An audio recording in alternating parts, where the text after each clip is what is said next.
All right, guys, it's the Better Everyday podcast. We're down here at Market Street Media, the house that Leighton Hart, the man in front of me, and his business partner, Drew Bedard, has built. How's it going, Leighton? Really good. This is really fun being on this side of the interview table. Yeah, so it's your establishment, but I'm running the show. That's right. So I'm fine with that. yeah. Anyway, so tell us a little bit about yourself. For you guys that don't know, Leighton's a good friend of mine. He is a personal training client. I've been his coach in CrossFit for a couple years now. When did you come on board with us at Thunder 2016. Valley? 2016. All right. So let's get to know you on a personal level. Tell us a little bit about yourself, Leighton. Yeah. So I was born in Tampa, Florida, and lived there until I got out of high school, and went from there to a little school in South Carolina called Presbyterian College, which is about the size of like King or Milligan, 1,200 students, smaller than my high school, and met a girl who would become my wife there. We started dating our senior year, and she was from Johnson City, Tennessee. And so we got out of school. It wasn't quite time for us to be living in the same city yet. We weren't that far along. So I moved to Asheville for a year and worked for the daily newspaper there, the Asheville Citizen-Times.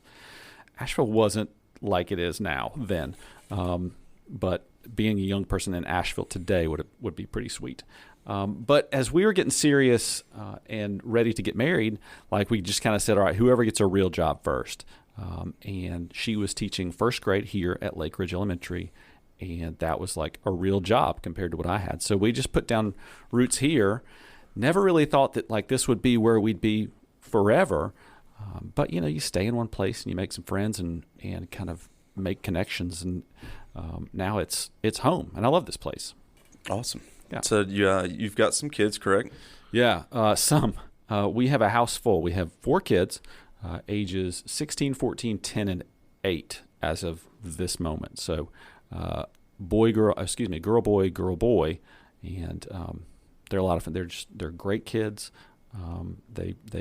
They do really well in school. They do really well in their activities after school, and it's just a lot of fun. It's not without hiccups, but it's a lot of fun. Yeah, you can tell if you follow you on social media, you just love being a dad. Yeah. It's the best thing I've ever done. Awesome. So I know you recently started the Johnson City Living podcast, and so obviously you love Johnson City and just sharing more about Johnson City. Did you love the area when you first got here, or was it something that as you saw the growth of Johnson City, you just fell more in love with it, or how did that process kind of take place? Yeah, it's grown on me over time. So I moved from Tampa, which is a community of about 1 million people, to Clinton, South Carolina, where I went to school, which is a community of about 10,000 people. That's a big shift. And then so moving from Clinton to Asheville was, okay, we're getting a little bit larger. Asheville at that time was 70 or 80,000 people. About the size that Johnson City is now. And then being here was, I figured out at some point that we kind of live a small town lifestyle anyway. Like if you think back to, late 90s, early 2000s, if you've got a grocery store and a Blockbuster Video at that point and, a movie theater and, some fun things to do, we weren't going to a lot of concerts and, big games and stuff like that. So, right. Great small town lifestyle here. And it's just grown on me over time. Like we get to this part of the year, February, March, and honestly, the cold wears on me. And so we joke at home about like where we're going to move or when we're going to move or whatever. But like the people, like we could never leave because we're just, we have a lot of people in our lives that we really love. And it's a cool place to be.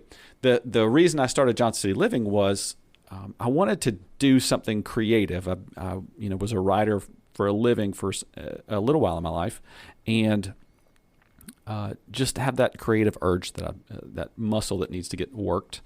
And so I had a vision for something similar to the News and Neighbor in Johnson City, just kind of a digital version, just sharing, like not hard news, like not journalism per se, but right. Just here's not WJHL stuff. No, just like here's some cool stuff going on around town, and here's some cool people. And so I started building out a website. There is a website. If you go to johnsonCityLiving.com, you can see that I add to that a little bit here and there. But then it kind of married up with this idea I've always wanted to have a podcast. Like it's sitting behind this mic is so much fun to me, and I've always wanted to do it. And so just kind of set up a podcast to go with it, and that is the part of it that has taken on life. The podcast has much more so than the website. So, would you say the production of a podcast is a lot at a higher speed than writing, for example? For sure, yeah. And I'm somebody who I think my best communication is through writing. I can work out my thoughts better and more clearly and with humor and a little bit of style through writing, but it's just you can do so much more work more quickly with something like this, something like a podcast. And we're in a world that's all about speed and just getting it out there. Yeah. So have you found podcasting has kind of gotten you out of your comfort zone? In some ways, yes. In some ways, no. It's funny because, before we sat down here, Ben Plotnicki was sitting in the same chair talking about how he grew up shy and introverted. And that's me by nature too. In fact, when I was, it's funny that Ben told the story of being, kind of 20 or so and saying something's got to change. I can remember being 22, 23 and saying, I've got some skills that I need to improve. And I really need some better people skills. And so that was part of my shift into investments and financial planning was, the company that I signed up with, Edward Jones Investments, like the way you build your client base is you go out and literally knock on doors. Right. You literally meet 25, 30, 40, 50 people a day. So if you're not talking, you're not making money. Yeah, exactly. And so I thought, that will surely force me out of my comfort zone and help me hone some skills. Now I'm still introverted, borderline shy, but I came a long way as a result of that process.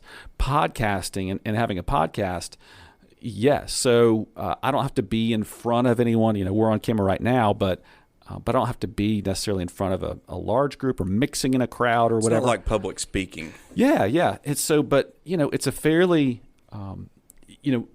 there's not much that's off-putting about receiving a call from someone or a text and saying, hey, I've got this podcast. Would you come sit down with me and talk to me on the podcast? Right. Like, that's not very threatening. And so what I found over the last 2 months of doing this podcast is I've just met all these cool people and had these cool conversations with these people that I never would have, sat down with some people and had 30, 40 minutes to talk with somebody about like real stuff, substantive stuff, and about them. Right. And so one of the questions I had for you, what made you decide to start Market Street Media? That's really funny. It started kind of by accident. My friend Drew Bedard, who has the Marketing That Works podcast, asked me if I would consider co-hosting with them. He wanted to kind of mix up what he was doing on his podcast. And so I said, yeah, I've always wanted to be a podcast host. So that was kind of a way of dipping my toe in. And we recorded an episode or two of his podcast, and he was fine with the way it turned out, but I didn't realize I'm a little bit of a perfectionist about sound. And so I said, hey, Drew, I'm just going to buy a couple mics just, so we can get the sound of this a little bit better. It was always great when he was doing it, but adding to, there was a little bit of a hiccup. And so next thing we knew, we had 2 mics. You have to have an interface to go with the mics, and we have a little bit of a setup. And in the back of my mind, I was like, I know there's other people that would create podcasts if they didn't have to jump through all these hoops. Right. And so we started asking around, and lo and behold, there's like a lot of people that the equipment, the computer, the mixer, all that stuff, that is the intimidating part. And to me, like, I can take care of that. So I want you and other people who have the desire to do this to be able to walk in, record your show, and then not have to deal with all that other stuff. Right. And, I feel like I'm fairly tech savvy, but when it comes to buying the right pieces of equipment to produce a podcast, there's no way I would have known what to purchase. Yeah. And that was, some deep dives on Google and through YouTube, watching videos of people's recommendations. And then, at some point you just have to click buy now on Amazon and go, this could be a piece of junk microphone, or this could be a really good, we'll see. Right. And it turned out we're doing all right. Like I kind of have an upgrader mindset. Like I'm looking around the studio and there's I can already see. You already know your vision for what this would look like down the road, possibly. Yeah, I know the things I want to upgrade and already. And so about every week in here, we're able to do something. It kind of started with the table and the mic setup, and then we chairs and carpet and computer stuff and camera and all that stuff. So just we're trying to make a better experience for people like you who come in here to podcast, so that it's just a really cool place to come talk. Well, like I've said before and on other pieces of content, my favorite thing about this avenue right here is the fact that, it's kind of like working out at home in your garage versus working out at a CrossFit gym. I can do it outside of Market Street Media, but this forces an appointment. It's going to be a better quality session than it will be whenever I'm doing it outside of here. And it just having that appointment sets the time to where it's non-negotiable. I'm going to get it in. Yeah. And so I'm greatly appreciative for what you've done down here. I think it's awesome. I was telling my dad just last weekend, he was up, and I said, Leighton's onto something big here. Like, mark my words, 3 years from now, like this will be huge. Wow. So cool. I think you've made a brilliant move, and you're the trendsetter for podcasting here in Johnson City. And well, thank you. And like I said, it was accidental, but what we're, but also that puts us in a spot where we're just incredibly humble about what's happening here. Like this is. And for people that don't know, kind of give them an update. Like what do you got going on here? Yeah. So, where we started, Drew and I kind of folded our podcast into a network, and now we have your show, Better Every Day. We have Measure Once, Cuss Twice with Seth Thomas. Ryan McKinney has started the Johnson City Small Business Podcast. Christina Delaney started I See You Mama, which is a maternal mental health podcast. And our friends Angie and Kelly started the show Understaded. Man, I hope I'm not leaving anybody out. And if I am, I'm sorry. I feel like that's everybody. Yeah, so I think it's about pull up the list. 7 shows now. Mm-hmm. And so if you think about what that represents, 7 or 8 people who are doing something creative weekly, which I think is just fantastic. But also, like, it's touching all these people in our community and beyond, who are connected, whether they know it or not, to these mics and this equipment here. It's so fascinating to me. And they're all somewhat subject matter experts. Mm-hmm. So I feel like out of your portfolio you have of these different shows, someone can relate to one of them at least. Oh, yeah. So you've got a little bit of something for everybody. Yeah. And like I said, we've always, I'm approaching this from a place of humility. Like we're figuring this out as we go. And so we did the same with the gym. Yeah. But what I've kind of always been taught in business is like, there's kind of that fake it till you make it mentality. Like you need to appear bigger than you are or more far along than you are. And we're just not doing that here. Like I will tell you, if you walk in that we figured out how to do this like 2 months ago, and maybe we don't even have it figured out really that well, but we're learning. And I'll happily tell you that the model that we have today may not be the right model, but we're going to try to evolve it into something that works great for listeners, for show hosts, and for everyone. Definitely. So I remember when I was opening the gym, I had all this book knowledge of how to run a class, how to coach an athlete. But until you get in there and get your feet wet, you don't really understand. And when you're in that process and working with someone is when the true growth takes place. So I can definitely respect like all the small mistakes or the learning process you're going through with developing this. Well, thank you. And I'm a person who I will, think that I'm going to give something some time and plan it out and think about the right way to do something. But really, I think that's my subconscious way of just not having to deal with something. So what I've found is that if just take action on something, whether it's the right thing or the perfect move right then or not, it will help tremendously. And so that's what we're trying to do here is just like, let's keep moving forward and taking action, upgrading this stuff when we can and trying this when we can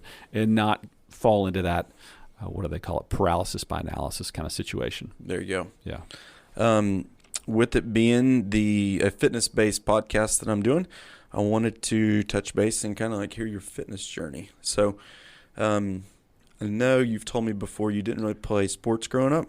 I didn't, just, around the neighborhood, but that's about it. But to paint a picture of me as a kid, like when I was in 7th grade, I really wanted to make the junior high school football team. And you had to be 110 pounds to make the football team. And I couldn't get to 110 pounds in 7th grade. What do you walk around at? Like 167, something like that. Then. Oh, then? Oh, 95, something like that. 15 pounds, yeah. Yeah. It's like 20% increase in body weight almost. You can't, and ridiculous. I couldn't figure out how to do it because I was also, just an active kid. So ride my bike everywhere and all that stuff. So that was sports. It just didn't happen for me.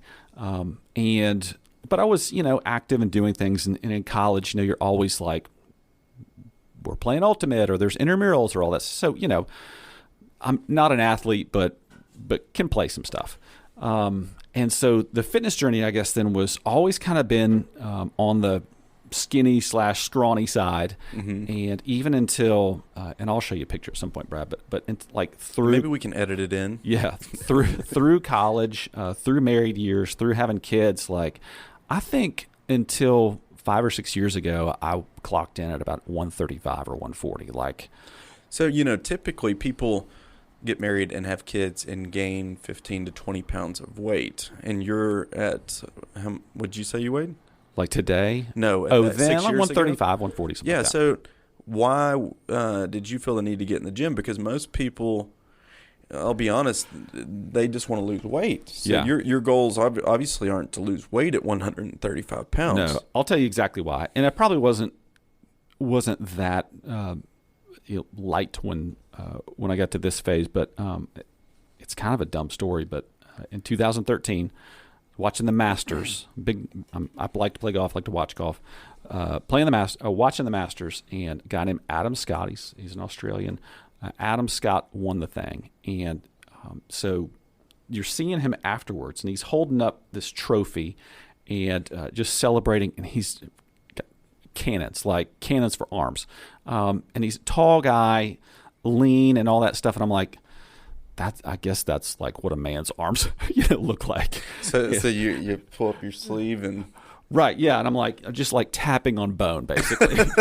And you can hear it's like that. And so I'm like, look, this isn't rocket science. You just have to go somewhere and move.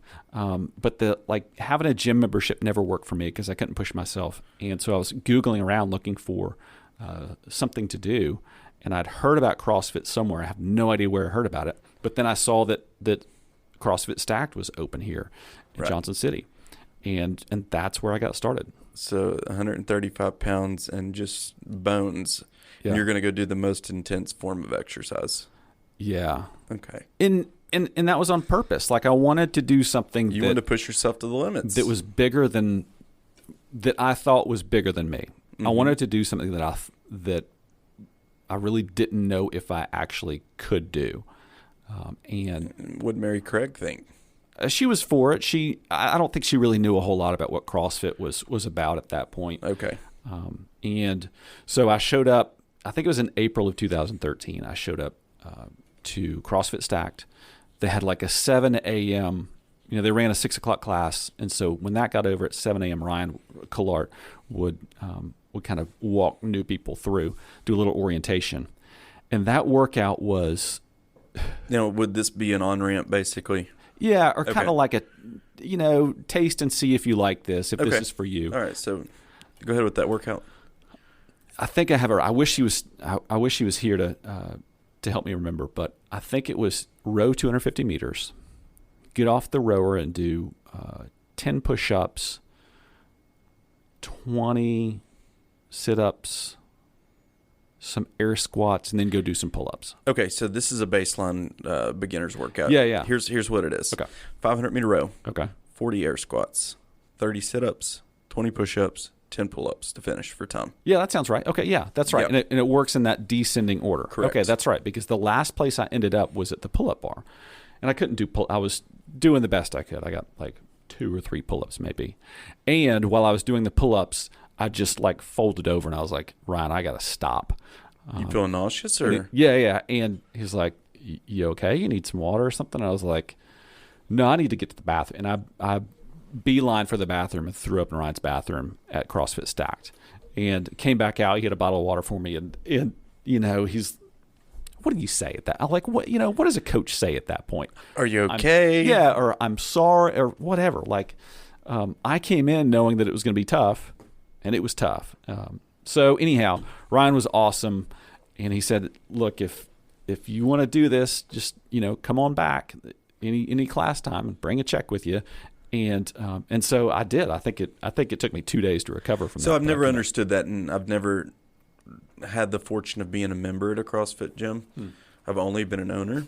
So from a client perspective, what about throwing up and being in that much pain and intensity made you put your money where your mouth's at? Because I knew it worked. Like I saw, I showed up to the gym early. You think if you would have went slower and the workout was easy, that you wouldn't have signed up? Or maybe. Did you have to be broken down in order to sign up? I don't really know. That's a great question. I've never really thought about that. Okay.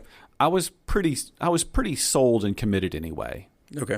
Before going to do that. I think it was just a thing like that Ryan needed to check off too, that it was going to be a good fit for him and for me.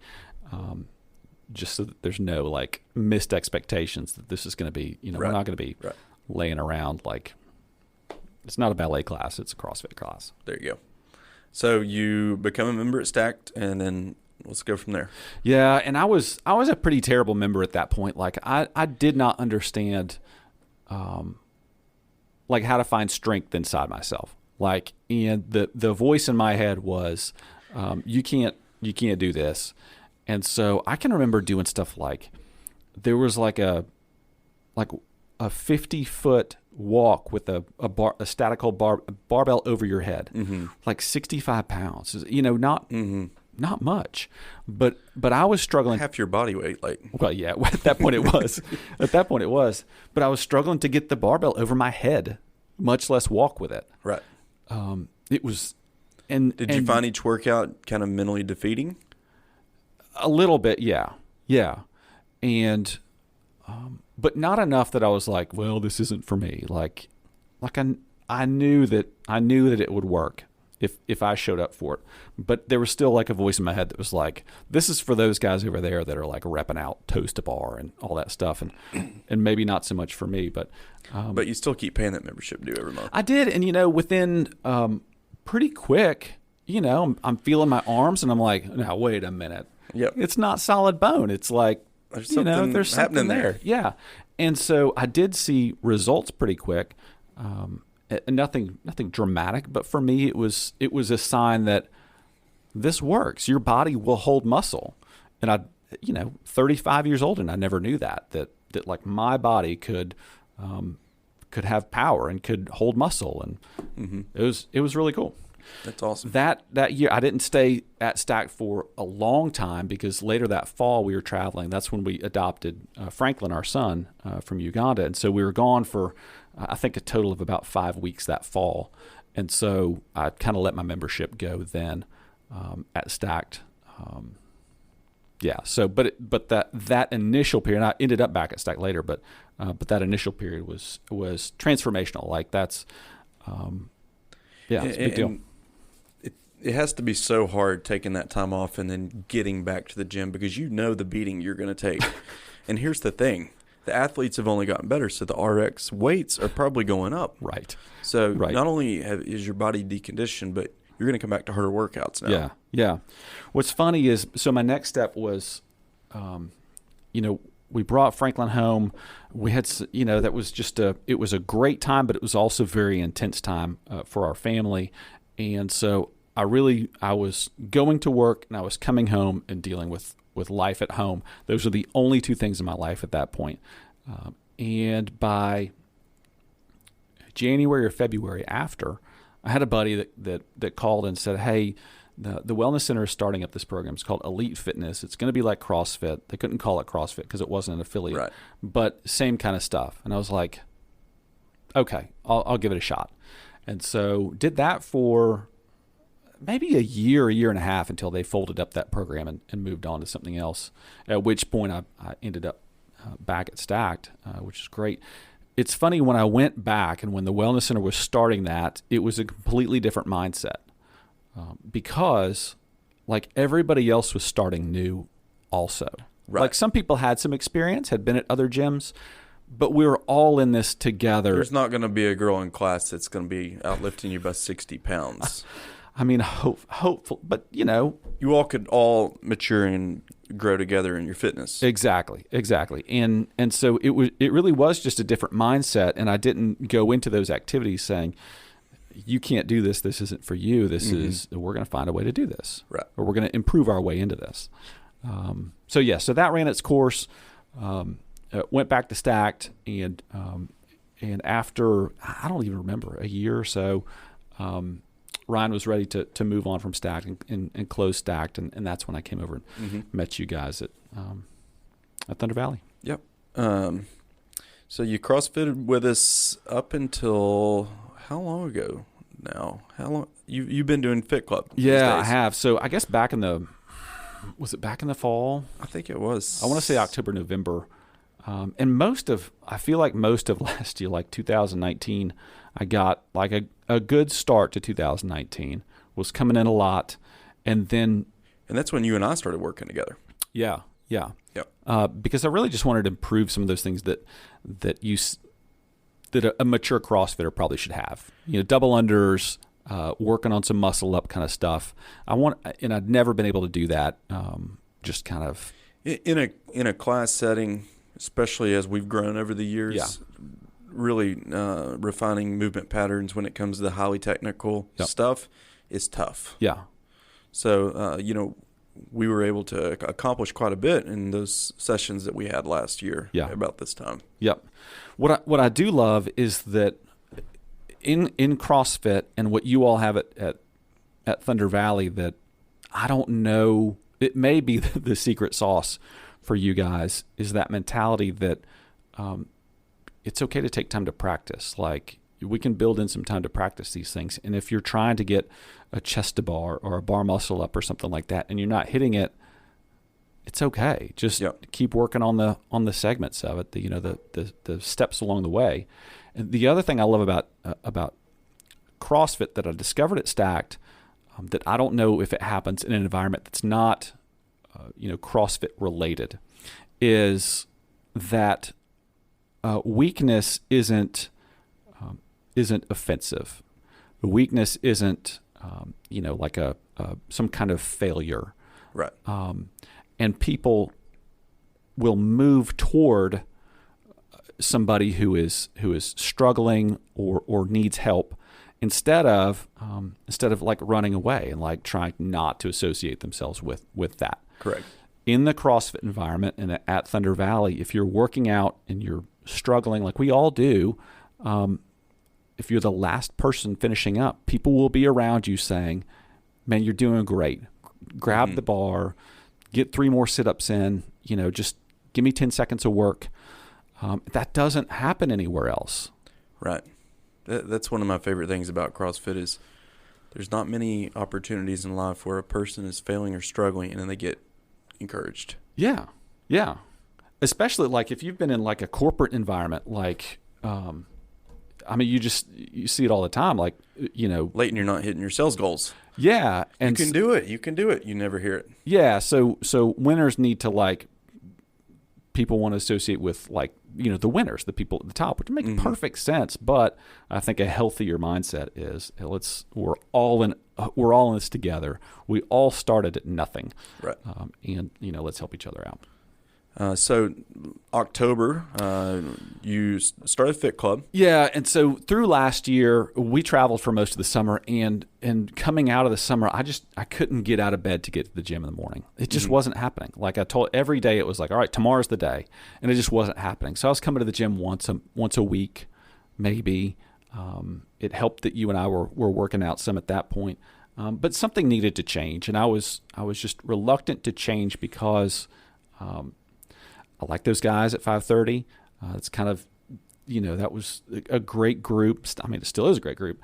But I just had all this baggage in my head about switching programs. Right. And finally, I just said, I just have to do this. And I grabbed my phone and sent you a text. I was like, I need to move to Fit Club. And to me, it's like, there's a dollar difference for you there as a business owner. Oh, without a doubt. Yep. And so I, felt kind of bad about that because I know you're a business owner, and I know how that is. And so I was anticipating some, I don't know why, but anticipating some resistance or whatever From me. Yeah, but not just Never. in the fight of, in the form of like, and you didn't, like it was, you just shot back immediately like, that's awesome. I'll take care of it, which is exactly what I needed. And so I just needed to make a change, and taking away some of the intensity of the CrossFit environment, which produces fantastic results for people. It's not right for me anymore at this point. It may be right again at some point. But at this point, I need to do some functional movements. I need to do some cardio and some functional movements and get my muscles moving without, having to worry about a leaderboard or any of that stuff. It's all about personal progression. Yes. And not where you place in the group. So you've done well. I tell you, I personally believe, since I've known you at the gym at Thunder Valley, I feel like you're in the best shape of your life right now. I think probably so. Your strength gains are up, and your frequency of training is definitely at its highest level. Yeah, and like that stuff goes hand in hand, right? Right. Yeah. So more frequency, the more results. Yeah. So we're going to wrap up here. And I wanted to give you a lightning round of questions. I know on the Johnson City Living podcast, that's one of your go-tos. So let's just throw you into the fire that you always throw at others. So, okay, fair enough. Beach or mountains? Mountains and beach. Beach at the mountains. It is funny, like there's a place we go in the mountains, and there is like a lake with a little beachfront. So it's like it's the perfect setting. But yeah, mountains probably. So Ashley and I got married in Maui. Oh, Look this way. Water. Look this way. Mountains. what else could you Awesome. ask for? Yeah. Yep. Salty snacks or sweet? Salty all day. Like when I get home in the afternoon, the reason that you can't put a 6-pack on me yet, even though we've trained for however long we've trained, is that when I get home in the afternoon, I just go to town on salty snacks for about 30 minutes. What's that look like? Pretzels? Pretzels, chips, crackers, whatever. Okay. Yep. Cardio or strength training? Oh, strength. Yeah? Yeah. For the 135-pound guy. Used to be. Yes. Quote me a line from a movie. Oh, man. That's one, like, my head just is constant movie lines. But I'll come back to that. All right. You got your phone on you? Yeah. All right. All right. Here's my movie line. So in the beginning of Anchorman, there's, he's like, they just have shots of Ron Burgundy behind the thing. And he goes, "Hey, everybody, come see how good I look." And I don't know why I think about that anytime I tell somebody like, "Hey, come look at this." It always runs through my head as, "Hey, everybody, come see how good I look." All right. Pull up your phone. Yes. Act like you're going to text me. Okay. Let's look at your 3 top emojis you use. Oh, okay. All right. I got you. That's a great question, by the way. So You want to show them the emojis, camera? let's see. Yeah. 3 top ones, it's tough. So we're going to go thumbs up, Okay. the laughy guy with the tears, and then there is the little blow a kiss kind of thing. So I that's assume mainly for my family. Yeah. Mary Craig. So there's There you go. looks like there. That's a great question, by the way. When I say golf, what comes to mind? Just a lot of fun. It's one of my favorite things to do. It's getting to be about that season, and I'm just chomping at the bit to get out there and go. The weather. I'm not a great golfer, but it's the weather keeps teasing us. 60 degrees in the afternoon, 30 in the morning. Yeah, classic East Tennessee. All right. What's your favorite restaurant in Johnson City? That's tough. I'll tell you what I really like. I like Johnny Brusco's pizza. Yeah. To me, it's the perfect restaurant. Okay. because it is, it's no frills. Like it just kind of is what it is. It's like a neighborhood pizza place. Mm-hmm. The pizza is fantastic. I get a Hawaiian pizza that's pineapple and Canadian bacon. I'm a psychopath who eats pineapple on a pizza, and and it's not expensive. It's like the perfect spot. All right. You started a podcast studio. You cannot name any of the Market Street Media podcasts. What are your 3 top podcasts outside of those? Yeah, hang on. Give me just a second. I'll pull this up right now. I'll pull up Stitcher and tell you what it is. I go through cycles where like I wear out business podcasts for a while, and I'm like, I just can't listen to it anymore. Do you find the stuff you listen to is more educational or entertaining based?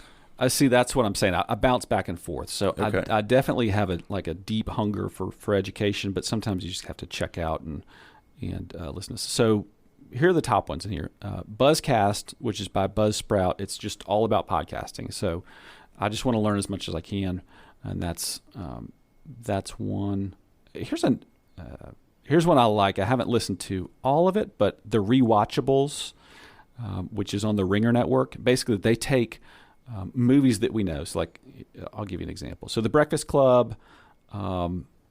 Let's see, Talented Mr. Ripley, Godfather, Happy Gilmore, Wolf of Wall Street. They take all these movies and they do like a 2-hour deep dive on the movie. That's cool. Like what was going on in the world, what's going on with the actors at this time and where they are in their career. It's hilarious. It's great. I like that kind of stuff. I saw something like that on Netflix. I think it was about Home Alone back a few months ago and how that movie almost never even took place. Yeah. It was pretty neat. Imagine Christmas without Home Alone. There you go. One thing that no one knows about you. Maybe that not no one, but like one of those things that I never knew about Leighton. Yeah. I don't know. Somebody else used this on a podcast. I'm an Eagle Scout. Okay. But that's not like a thing that. You have any hidden talents that you're not know. showcasing on a daily basis outside of your bar muscle up? Probably not. Outside, I just caught that. Outside of my bar muscle up. I don't know. That's a hard thing when you're put on the spot. Probably ask my wife if I have any gifts or skills or whatever, because I tend not to be aware of that. Fair enough. Well, Leighton, thank you for coming on today and letting me take over the media room here. Yeah. So. No, it's so fun. Yeah. Thank you for flipping the tables on me. Definitely. You guys can check him out. He's there Monday, Wednesday, Friday, getting swole at 6:45. Or a common visitor to the 9:30 a.m. Fit Club class. So make sure you listen to the Johnson City Living podcast. There is a lot of good stuff there. And as always, please like and subscribe to the podcast. Thanks.